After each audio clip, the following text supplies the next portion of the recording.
On nous présente un pauvre misérable du nom de Harry Potter, dont l'existence n'est rien de moins qu'un gouffre de désespoir sans fond. Il est coincé avec sa tante, son oncle et son cousin, un triumvirat de crétins insupportables pathétiquement connus sous le nom de Dursley. Ces troglodytes sont soi-disant sa seule famille encore en vie, et pourtant ils le traitent comme une saleté immonde qu'ils auraient raclée sous leurs chaussures. Ils condamnent le gamin à dormir dans un putain de placard sous l'escalier, un acte d'humiliation qui attend des profondeurs abyssales. Ce n'est pas de la simple négligence, c'est une leçon magistrale de torture psychologique orchestrée par une famille de ghouls irrécupérables. Après qu'une série de phénomènes inexplicables vient perturber la réalité banale des Dursley, le récit cesse enfin d'être un exercice d'ennui total. Un colosset du nom de Hagrid défonce leur porte sans cérémonie pour délivrer une proclamation qui n'avait que trop tardé. Cette brute imposante révèle que Harry n'est pas seulement un quelconque orphelin indésirable, mais qu'il est en fait un sorcier. Il n'est pas n'importe quelle manière de magie, mais un individu dont la renommée a atteint un statut légendaire dans l'ensemble du monde des sorciers. Sa célébrité non méritée provient du fait qu'il est l'unique survivant d'un assaut mortel mené par un sorcier des ténèbres du nom de Lord Voldemort. Ce personnage de Voldemort se présente comme le summum absolu de la malveillance dans le royaume magique. Harry reçoit alors la nouvelle qui lui défonce l'âme que ce même monstre, Lord Voldemort, est le démon qui a massacré ses parents. Sa mère héroïque, Lily Potter, et son père, James, ont été massacrés lors d'une défense vouée à l'échec de leur fils en bas âge. Hagrid enchaîne avec une autre bombe qui lui retourne le cerveau en annonçant l'admission de Harry à l'école de sorcellerie Poudlard. Il est enfin temps de s'échapper pour de bon des griffes de cette famille abusive et non magique.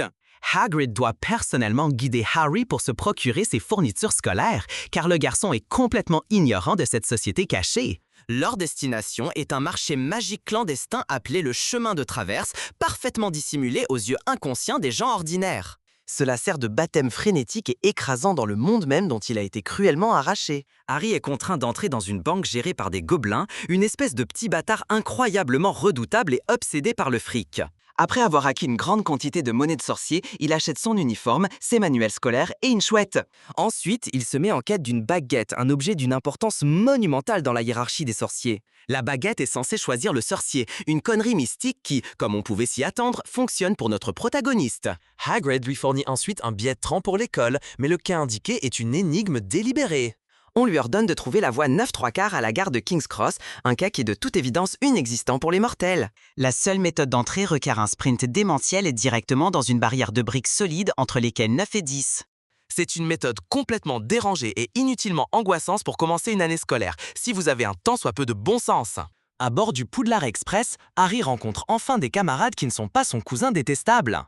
Il se lie d'abord d'amitié avec un garçon nommé Ron Weasley, un personnage qui est instantanément charmant, mais aussi pauvre comme la merde. Ron est issu d'un clan de sorciers ridiculement grand, dont chaque membre est roux et semble être perpétuellement fauché comme de la merde. Puis il rencontre Hermione Granger, une jeune femme brillante que ces abrutis prennent initialement pour une simple emmerdeuse autoritaire.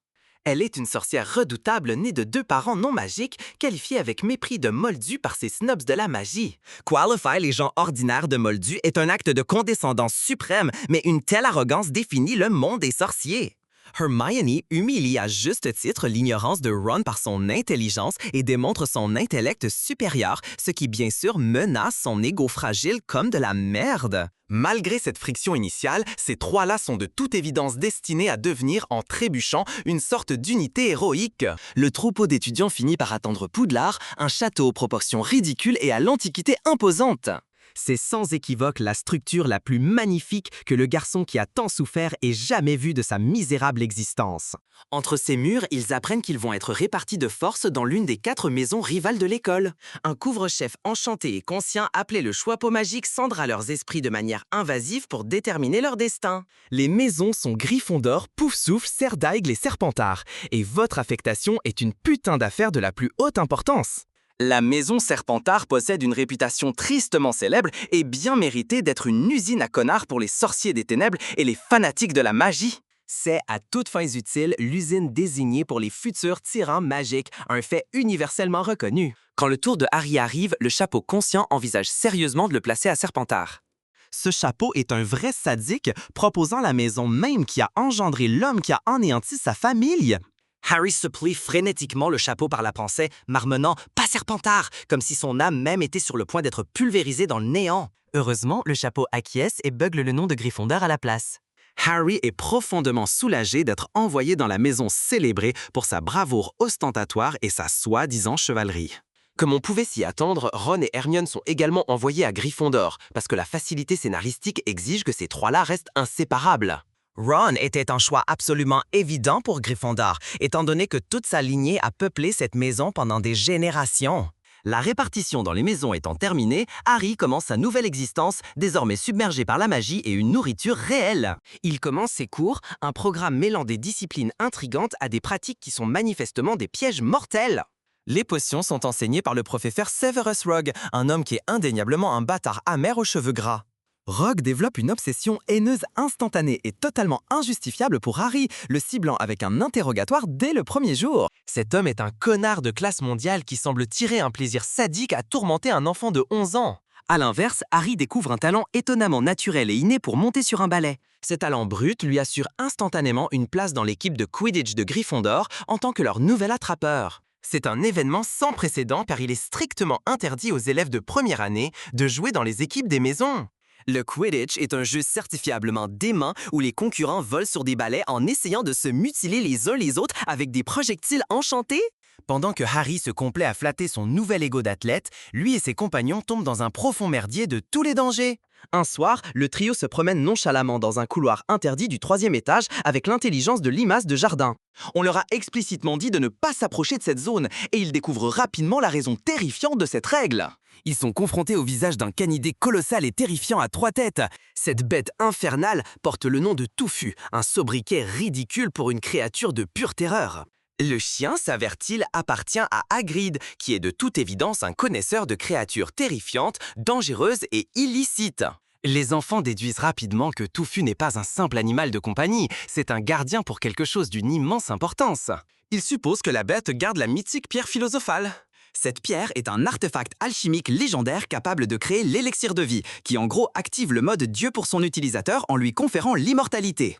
D'un seul coup, les enjeux passent de futilité académique à des conséquences de vie ou de mort. Harry, avec son complexe du héros naissant qui fait rage, conclut instantanément que Rogue complote pour voler la pierre. Sa logique est rudimentaire. Rogue est un ancien mange-mort notoire, l'un des sbires serviles de Voldemort. L'antagonisme incessant de Rogue envers Harry ne fait que cimenter ses soupçons dans l'imagination paranoïaque du garçon. Alors, quel plan d'action ces 3 enfants de 11 ans choisissent-ils de suivre, me demanderez-vous? Ils décident, avec une certitude absolue, que seuls peuvent protéger la pierre de ce professeur malveillant. C'est une conclusion d'une arrogance si stupéfiante que seuls des enfants pourraient y parvenir. Leur stratégie mal avisée consiste à voler préventivement la pierre eux-mêmes avant que Rogue ne puisse l'acquérir avec ses mains sales. C'est sans aucun doute l'un des plans les plus mal conçus jamais élaborés dans toute l'histoire de la délinquance juvénile. Ainsi, dissimulés sous une cape d'invisibilité, les 3 jeunes fauteurs de troubles se lancent dans une quête pour surmonter une série d'obstacles mortels. Leur premier défi est de contourner Touffu, le nuisible à 3 têtes. Ils utilisent une harpe enchantée pour endormir la créature, un stratagème d'une efficacité choquante bien que commode. Tombant à travers une trappe, ils se retrouvent piégés par le filet du diable, une plante aux intentions homicides. Hermione, l'intellect indéniable du groupe, se souvient de l'aversion de la plante pour la lumière et libère ses amis malchanceux avec un sort de feu brillant. La chambre suivante contient un essaim étourdissant de clés volantes enchantées, parmi lesquelles ils doivent identifier la seule qui soit correcte. C'est une tempête déroutante de métal flottant, une épreuve vraiment difficile de type chercher une aiguille dans une botte de foin. Harry, dans son rôle de vedette du Quidditch, doit monter sur un balai pour pourchasser la clé spécifique et antique. Il réussit à attraper l'objet leur permettant d'avancer vers l'épreuve suivante. Ce nouveau défi se matérialise sous la forme d'un jeu d'échecs meurtre colossal et grandeur nature où les pièces s'anéantissent violemment les unes les autres. Ron, un soi-disant prodige d'échecs, prend le commandement de cette partie mortelle. Il est forcé de les affronter à travers l'échiquier, pleinement conscient qu'un tel chemin requiert des sacrifices calculés. Dans un éclat de pur courage, Ron sacrifie sa propre pièce de jeu et sa conscience pour assurer l'échec et mat. C'est une manœuvre d'une bravoure choquante qui le rend inconscient mais dégage le chemin pour Harry et Hermione. Réduits à un duo, ils affrontent maintenant une énigme logique déroutante composée de potions personnellement concoctées par Rogue.